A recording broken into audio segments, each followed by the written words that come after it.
Covid को लेकर स्वास्थ्य मंत्रालय की पीसी चल रही है। उनकी जानकारी के लिए मैं संक्षेप में इस विषय से जुड़े सभी पहलुओं पर प्रकाश डालूंगा तथा और क्या इस विषय में किया जा रहा है इस बारे में बताऊंगा। भारत सरकार सभी राज्यों, केंद्र शासित प्रदेशों, मैन्युफैक्चरर्स तथा अन्य स्टेक होल्डर के साथ निरंतर विचार विमर्श कर ऑक्सीजन के प्रोडक्शन, मूवमेंट तथा सप्लाई पूरे देश में सुनिश्चित कर रही है। सबसे पहले हम प्रोडक्शन की बात करेंगे। जैसा मैंने आपको पिछले सप्ताह बताया था कि ऑक्सीजन का उत्पादन काफी अधिक बढ़ा है पिछले कुछ महीनों में। 1 अगस्त 2020 को ऑक्सीजन का उत्पादन 5,700 मीट्रिक टन था, जो अब लगभग 9,000 मीट्रिक टन हो गया है, जो डेली प्रोडक्शन कैपेसिटी का 125% है। इसी प्रकार से मेडिकल ऑक्सीजन की जो सेल्स है उसमें भी बढ़ोतरी हो रही है निरंतर, तथा अब ये 7,500 से लेकर 8,000 मीट्रिक टन तक प्रतिदिन हो रही है। मैं सभी देशवासियों को आश्वस्त करना चाहूंगा कि ऑक्सीजन की मांग में वृद्धि होने के बाद भी देश में पर्याप्त मात्रा में ऑक्सीजन उपलब्ध है और साथ ही भविष्य में कोविड केसेस में अपेक्षानुसार कमी ना होने अथवा वृद्धि होने की आशंका को ध्यान में रखते हुए भारत सरकार विदेश से भी ऑक्सीजन इंपोर्ट कर रही है, जिससे कि भविष्य में भी यह पर्याप्त मात्रा में उपलब्ध रहे। इसके बाद हम बात करेंगे कि कुछ हमने पिछले सप्ताह आपको बताया था कि देश में ऑक्सीजन आपूर्ति को बढ़ाने के लिए क्या क्या कदम उठाए जा रहे हैं। तो जैसे कि नए ऑक्सीजन प्लांट्स तथा मौजूदा प्लांट्स के उत्पादन में वृद्धि करना, स्टील प्लांट्स जिनका एक बाई प्रोडक्ट लिक्विड ऑक्सीजन होता है उनके उत्पादन में वृद्धि कर इसको बढ़ाना, मेडिकल ऑक्सीजन के परंपरागत मैन्युफैक्चरर्स के अलावा अन्य मैन्युफैक्चरर्स को भी के माध्यम से लिक्विड ऑक्सीजन का उत्पादन कराना, और साथ ही इस संदर्भ में इंडस्ट्रियल गैस मैन्युफैक्चरर्स को भी मेडिकल ऑक्सीजन के उत्पादन के लिए लाइसेंस दिए गए हैं।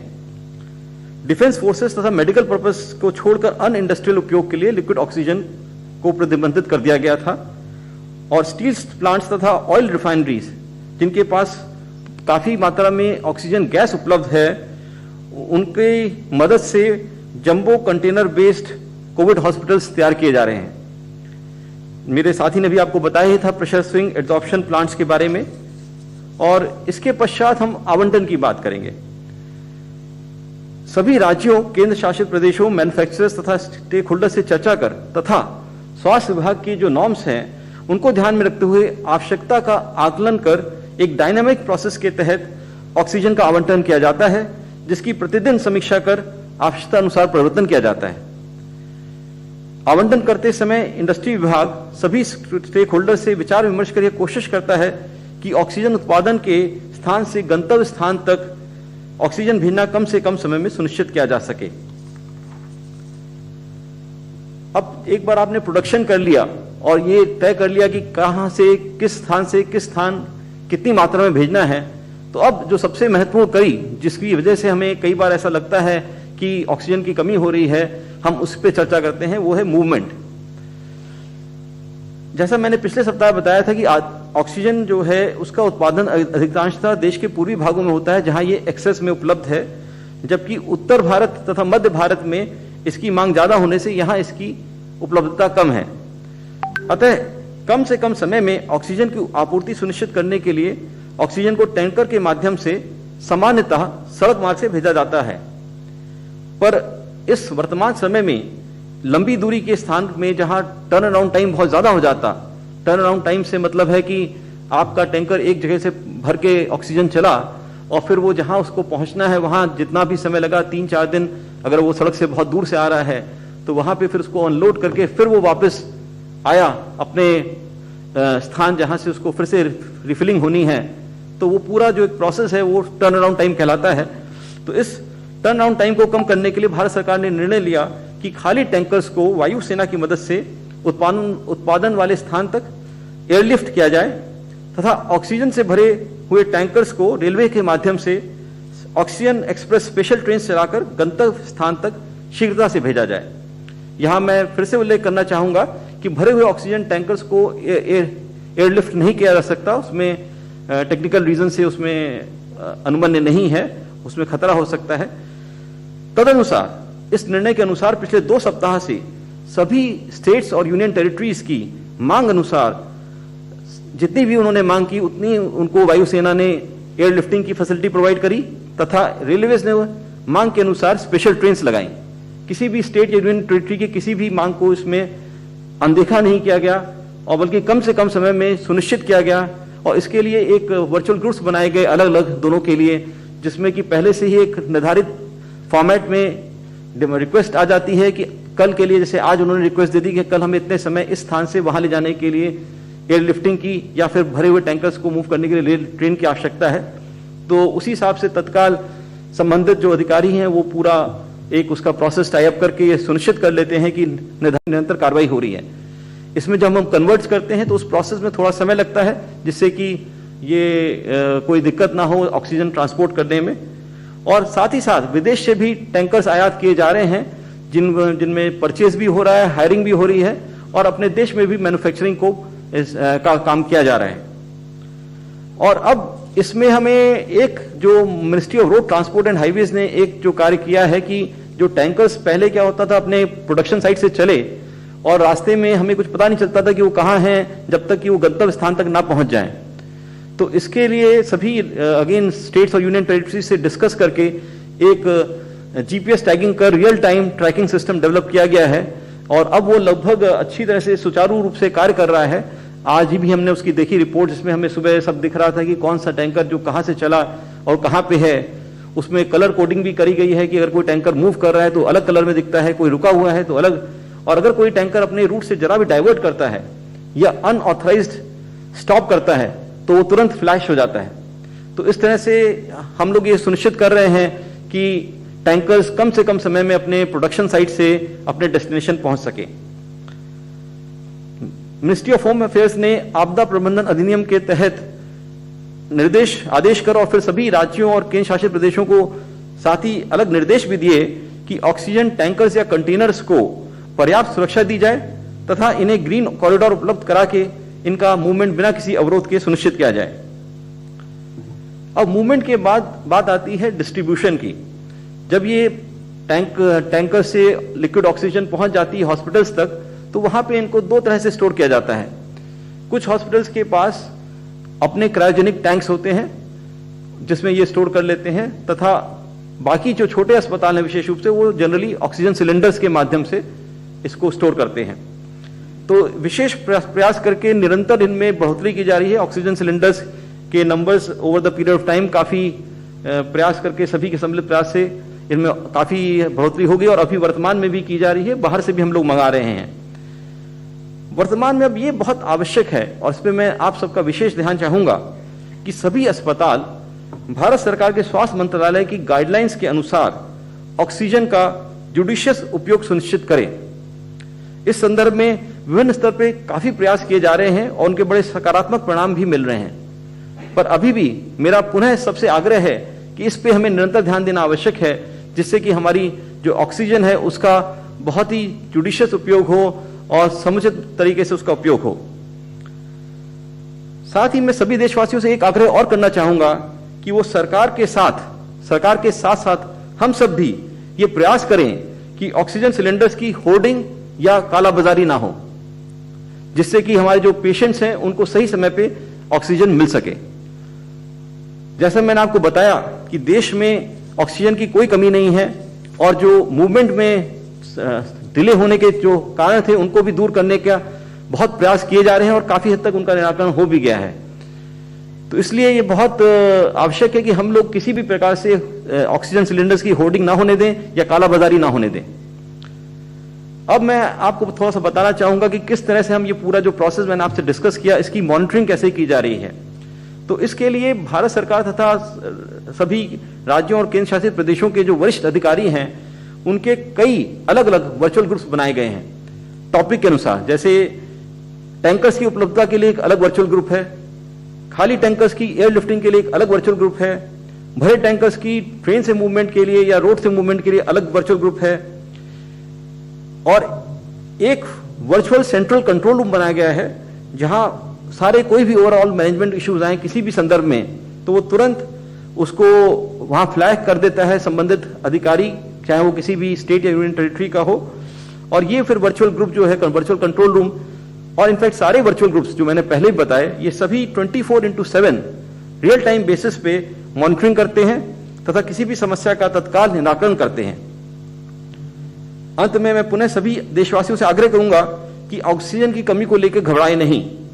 पर्याप्त मात्रा में ऑक्सीजन उपलब्ध है तथा इसे शीघ्र देश के विभिन्न स्थानों में अस्पतालों को पहुंचाने के लिए प्रयास किया जा रहा है, और हम सब अगर मिलकर इस चुनौती का सामना करेंगे तो मुझे कोई संशय नहीं है कि हम सब इससे विजयी निकलेंगे। धन्यवाद। डॉक्टर गुलेरिया। थैंक यू, नमस्कार। क्लिनिकल पॉइंट ऑफ व्यू से मैं 3-4 चीज़ें कहना चाहूँगा। सबसे पहले मैं उस बात पे टच करना चाहूँगा जो हम कहते हैं सीटी स्कैन और बायोमार्कर्स, क्योंकि उसका बहुत मिसयूज़ हो रहा है और वो नुकसानदेह भी हो सकते हैं। तो अगर हम देखें तो सीटी स्कैन आजकल बहुत ज़्यादा लोग करा रहे हैं और ये सोचते हैं कि जब भी उनकी कोविड पॉजिटिव रिपोर्ट आई तो एकदम सीटी करा लें। सबसे मैं पहले ये कहना चाहूँगा कि शुरू में सीटी कराने का कोई फ़ायदा नहीं है। माइल्ड जो आपको अगर इन्फेक्शन है, माइल्ड कोविड है, तो सीटी से कोई फ़ायदा नहीं है। सीटी में कुछ पैचेस आएंगे। कई स्टडीज़ हुई हैं, एक स्टडी हुई है जिन्होंने एसिम्प्टोमेटिक लोगों में सीटी देखा और ये पाया कि 30 से 40% एसिम्प्टोमेटिक लोग जिनको कोई लक्षण नहीं है, सिर्फ उनका कोविड पॉजिटिव है, उनके सीटी में भी कुछ पैचेस आते हैं और वो अपने आप बिना ट्रीटमेंट के ख़त्म हो जाते हैं। तो इसलिए सीटी कराने का कोई फ़ायदा नहीं है, स्पेशली अगर आपको माइल्ड इलनेस है, आप होम आइसोलेशन पे हो और आपकी सैचुरेशन ठीक है और कोई ऐसे कोई लक्षण नहीं है। दूसरा, इसका नुकसान समझने की ज़रूरत है। अगर हम एक सीटी कराते हैं, it is equivalent to almost 300 to 400 chest x-rays. आपने एक सीटी कराया तो आप ये समझ लें कि आपने अपने 300 एक्सरे करा लिए चेस्ट के। और ये भी डेटा है IAEA का भी, इंटरनेशनल एटॉमिक एनर्जी कमीशन का भी डेटा है, जो रेडिएशन प्रोटेक्शन इन मेडिसिन की बात करते हैं, कि बार बार स्पेशली यंगर एज ग्रुप में सीटी कराने से risk of cancer in later life increases. तो आप अपने आप को नुकसान ही ज़्यादा करा रहे हैं जब उसकी ज़रूरत नहीं है, क्योंकि आप अपने आप को रेडिएशन एक्सपोजर कर रहे हैं और उससे बाद में कैंसर होने का चांस बढ़ सकता है। इसलिए मैं यही कहूँगा कि अगर आपको कोई सिम्टम नहीं है, माइल्ड डिजीज़ है और सैचुरेशन ठीक है, तो प्लीज़ सीटी ना कराएं। सीटी तभी कराने की ज़रूरत पड़ती है अगर आपको मॉडरेट इलनेस है और आप हॉस्पिटल में एडमिट हो रहे हैं, और अगर डाउट हो तो पहले चेस्ट एक्सरे कराना चाहिए, उसके बाद ही सीटी स्कैन कराएं। दूसरा है बायोमार्कर्स। बायोमार्कर्स का मतलब कि आजकल लोग कोविड पॉजिटिव हुआ तो ब्लड टेस्ट कई करा लेते हैं। अपना CRP देख लेते हैं, ब्लड CBC देख लेते हैं, डी डाइमर देख लेते हैं, LDH देख लेते हैं, फेरेटिन देख लेते हैं। फिर से मैं यही कहना चाहूँगा कि अगर आपको माइल्ड इलनेस है, होम आइसोलेशन पे हैं, अगर आपकी सैचुरेशन ठीक है और कोई और लक्षण नहीं है, बुखार भी ज़्यादा नहीं है, तो इन सारे बायोमार्कर्स का करने का कोई फ़ायदा नहीं है। इससे पैनिक रिएक्शन ही ज़्यादा होगा। ये सारे बायोमार्कर्स एक्यूट फेज रिएक्टेंट है, मतलब अगर आपके बॉडी में कभी भी इन्फ्लेमेशन होगी तो ये बढ़ेंगे। अगर आपको फिंसी हुई, कोई जख्म हुआ, दांत में इन्फेक्शन हुआ, तो भी ये सब बायोमार्कर्स बढ़ेंगे, क्योंकि एक बॉडी का इन्फ्लेमेटरी रिस्पॉन्स है। तो इससे ये नहीं पता चलता कि आपकी बीमारी जो है वो बढ़ गई है। लोग ये घबरा जाते हैं कि मेरा CRP बढ़ गया इसलिए अब मुझे स्टीरॉयड शुरू कर लेना चाहिए, और उससे ज़्यादा नुकसान हो जाता है। तो इसलिए मैं यही फिर से कहना चाहूँगा कि चाहे वो बायोमार्कर्स हों, चाहे CT स्कैन हो, माइल्ड केसेस में उसकी कोई इंडिकेशन नहीं है। और अगर आपको ये कराना है तो डॉक्टर की सलाह से, जब आपको मॉडरेट इलनेस हो तभी कराएं, और ये समझें कि इसका नुकसान भी हो सकता है और अननेसेसरी बायोमार्कर्स की रिलायंस के कारण ओवर ट्रीटमेंट हो सकता है, जिससे नुकसान हो सकता है। तो इसलिए बहुत ज़रूरी है कि हम समझें कि biomarkers can be more harmful. CT scan तभी करना चाहिए अगर उसकी इंडिकेशन हो। कुछ लोग ऐसे हैं जो हर 3 दिन बाद CT करा रहे हैं, और मैं उनको यही कहना चाहूँगा कि उससे नुकसान ज़्यादा है। आप अपनी बॉडी को रेडिएशन एक्सपोजर कर रहे हैं जो बाद में नुकसानदेही हो सकता है। दूसरी चीज़ है कि AIIMS, ICMR, Covid national task force और जॉइंट मॉनिटरिंग ग्रुप जो ministry of Health and Family welfare की है, उन्होंने clinical guidelines for management of Covid जारी किए हैं रिसेंटली, बेस्ड ऑन सारा जो पिछले साल का डेटा एक्यूमुलेट हुआ है, रिसर्च हुई है उस पर कि कौन सी दवाई कब यूजफुल है और कौन सी दवाई नहीं देनी थी। उसमें ये क्लियर है कि जो माइल्ड इलनेस लोग हैं, ज़्यादातर उनको कोई दवाई की ज़रूरत नहीं है। अगर कुछ दवाई लेना चाहें तो बेस्ड ऑन लिमिटेड डेटा और लिमिटेड जो हम कहते हैं सर्टेनिटी आइवरमेक्टिन या हाइड्रोक्सीक्लोरोक्विन ले सकते हैं, लेकिन ज़्यादा दवाई लेने की ज़रूरत नहीं है। और मैं यही कहूँगा, क्योंकि हम ये देखते हैं अपने हॉस्पिटल में कि कई पेशेंट्स ऐसे हैं जो अर्ली स्टेज में स्टीरॉइड्स ले लेते हैं, और ये समझना ज़रूरी है कि जो अर्ली स्टेज में आप स्टीरॉइड्स लोगे तो वायरस की रेप्लिकेशन को और बढ़ावा मिलेगा, और कई दफ़ा जो माइल्ड केसेस हैं उनको सीवियर वायरल निमोनिया हो जाता है, लंग्स में एकदम वायरस फैल जाता है, क्योंकि बड़े हाई डोज स्टीरॉइड्स उनको डे 1 से मिल जाते हैं। तो मैं सब लोगों को यही कहना चाहूँगा कि स्टीरॉइड्स मॉडरेट इलनेस के लिए ही है। माइल्ड इलनेस में जब आप होम आइसोलेशन पे हैं, सैचुरेशन आपकी मेंटेन्ड है, अर्ली स्टेज में जो हम कहते हैं कि फर्स्ट 5 डेज में स्टीरॉइड्स का कोई रोल नहीं है, it can actually be again harmful. घर पे जो लोग रह रहे हैं, होम आइसोलेशन कर रहे हैं, उनको कुछ चीजें I think are very important. एक तो अपने डॉक्टर से संपर्क करते रहें। कुछ जो वार्निंग साइंस हैं, जैसे आपके सैचुरेशन कम हो रही है, 93 या 93 से कम हो रही है, या बेहोशी जैसी हालात हो रही है, सुस्ती ज्यादा हो रही है, या छाती में दर्द बहुत हो रहा है, ऐसे जैसे वार्निंग साइंस हैं, तब एकदम आप डॉक्टर से संपर्क करें, और अगर जरूरत होगी तो फिर एडमिशन के लिए भी आपको सपोर्ट लेना चाहिए। जो लोग हाई रिस्क ग्रुप में हैं और होम आइसोलेशन कर रहे हैं, उनको ज्यादा ध्यान रखने की, जिनकी उम्र ज्यादा है, जिनको हार्ट की प्रॉब्लम है, डायबिटीज है, इम्यूनोसप्रेसिव ड्रग्स पे हैं, या क्रॉनिक लंग प्रॉब्लम है, या लिवर की प्रॉब्लम है, या क्रॉनिक किडनी डिजीज है, इन लोगों को ज्यादा ध्यान रखना चाहिए, और definitely regularly health care workers के टच में रहना चाहिए। कई जगह पे state government have made facilities की आप किसी के टच में रह सकते हो, जो होम आइसोलेशन में आपके सुबह शाम आपको मॉनिटर करके आपका टेम्परेचर, आपके सैचुरेशन के बारे में पूरी जानकारी रखते हैं, तो वो करना बहुत जरूरी है। मॉडरेट इलनेस में मेनली 3 टाइप ऑफ ट्रीटमेंट जो हैं वो इफेक्टिव हैं। सबसे पहली जो ट्रीटमेंट है वो ऑक्सीजन थेरेपी है। Oxygen is also a drug. तो जो आपकी सैचुरेशन कम हुआ है तो one main treatment is oxygen. दूसरा, अब इस स्टेज में जब आपकी सैचुरेशन कम हो रही है, आपको मॉडरेट इलनेस है, तब स्टीरॉइड्स का रोल है, and then steroid should be given. तीसरा जो ड्रग है वो है हम जो कहते हैं एंटीकोगुलेंट्स, क्योंकि ये हम जानते हैं कि कोविड-19 जो इन्फेक्शन है, इसमें कुछ चीजें जो हैं वो और वायरल निमोनिया से अलग हैं कि ये ब्लड में क्लॉटिंग जो है उसको प्रमोट करती है, और उसके कारण जो फेफड़े में खून की नालियां, उसमें भी क्लॉट्स बन जाते हैं, जिसके कारण सैचुरेशन कम हो जाती है। कई दफा क्लॉट्स जो है वो हार्ट में चले जाते हैं, जिससे हार्ट अटैक हो सकता है, या ब्रेन में चले जाते हैं, जिससे स्ट्रोक हो सकता है। इसलिए मॉडरेट केसेस में हम एंटीकोगुलेंट्स भी देते हैं, जिससे खून पतला रहे और उससे क्लॉटिंग ना हो। लेकिन फिर से ये कहूंगा कि अगर हम माइल्ड इलनेस में ये दे दें तो उससे नुकसान भी ज्यादा हो सकता है, स्पेशली अगर मान लो किसी को अल्सर की बीमारी है और उसको ये दवाई तब दे दी जब जरूरत नहीं है, तो उसके पेट से ब्लीडिंग के चांसेस बढ़ सकते हैं। इसलिए again timing of the drug is very important. तो ये दूसरी ट्रीटमेंट है, और जो ये 3 ट्रीटमेंट जो हैं, ऑक्सीजन, स्टीरॉइड्स और anticoagulants are the main treatment. जो और ट्रीटमेंट है जो हम देते हैं एज इमरजेंसी यूज ऑथराइजेशन, उसमें रेमडेसिविर आती है, एक ड्रग है टोसिजुलिमैब, और तीसरा है कन्वलेसेंट प्लाज्मा।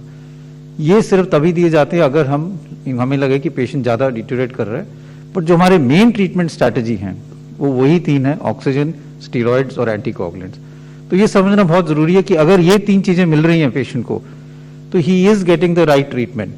और जो ट्रीटमेंट है, जैसे रेमडेसिविर है, कन्वलेसेंट प्लाज्मा है जो कहते हैं प्लाज्मा, या फिर टोसिजुलिमैब है, these are only under emergency use authorization, और इसमें कोई स्ट्रॉन्ग इतना डेटा नहीं है।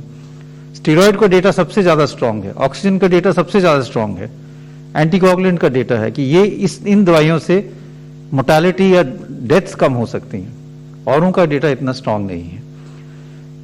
तो अगर हम देखें तो treatment is not very difficult, and because there is a need कि हम सब लोगों को इस बारे में ट्रेन करें, स्पेशली स्मॉलर सिटीज में, छोटे शहरों में, रूरल इंडिया में।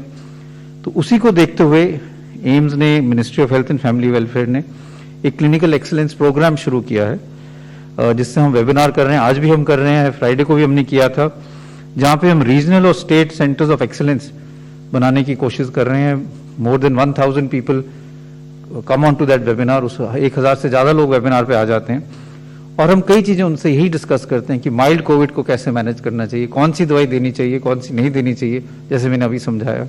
ऑक्सीजन का क्या रोल है, कब ऑक्सीजन देनी चाहिए, कब नहीं देनी चाहिए, ऑक्सीजन का मिसयूज नहीं होना चाहिए, रेमडेसिविर और दवाइयों का क्या रोल है, और प्लाज्मा का क्या रोल है, और जैसे मैंने अभी कहा कि एक्सरे और सीटी का क्या रोल है। हमारी यही कोशिश है कि ये हम जो ट्रीटमेंट प्रोटोकॉल है इसको सिंप्लीफाई करें, एविडेंस बेस्ड करें, और सब लोगों को ये प्रोपोगेट कर पाए even at the remotest level. क्योंकि जैसे ये पैंडेमिक फैलेगा या और जगह पे जाएगा तो हर एक डॉक्टर की ट्रेनिंग होनी चाहिए कि हम इसको कैसे ट्रीट करते हैं जिससे हमारी ऑप्टिमम ट्रीटमेंट हो और हम लोगों की जान बचा पाएं। Main aim is to treat properly and save lives, और इसीलिए ये जो ये प्रोग्राम है क्लिनिकल एक्सीलेंस प्रोग्राम है, Ministry of Health and Family Welfare और एम्स इकट्ठे मिलकर कर रहे हैं, जिससे हर एक रीजन में, चाहे वो प्राइवेट सेक्टर में हो या गवर्नमेंट सेक्टर में, चाहे वो प्राइमरी हेल्थ सेंटर में हो या छोटे शहर में कोई डॉक्टर हो, उनको हम रीच कर पाएं कि ये ट्रीटमेंट स्ट्रैटेजी और इसका रीजन क्या है, इसका एविडेंस क्या है। तो ये एक चीज मैं बताना चाह रहा था। और एंड में जैसे कहा गया कि ट्रीटमेंट के अलावा we have to decrease the number of cases, तो we all of us have सबको इकट्ठे मिलके जो चेन ऑफ ट्रांसमिशन है वो रोकना है। मैं अभी फिर से सबसे अपील करूंगा कि अगर बाहर जाने की जरूरत नहीं है तो घर पे ही रहें, भीड़ कम करें, कोविड अप्रोप्रिएट बिहेवियर जरूर निभाएं, क्योंकि ये सब हम करेंगे तो हमारे केसेस कम होंगे। तो जिन लोगों को हॉस्पिटल की बेड्स की जरूरत है उनको फिर वो आराम से बेड मिल पाएगा।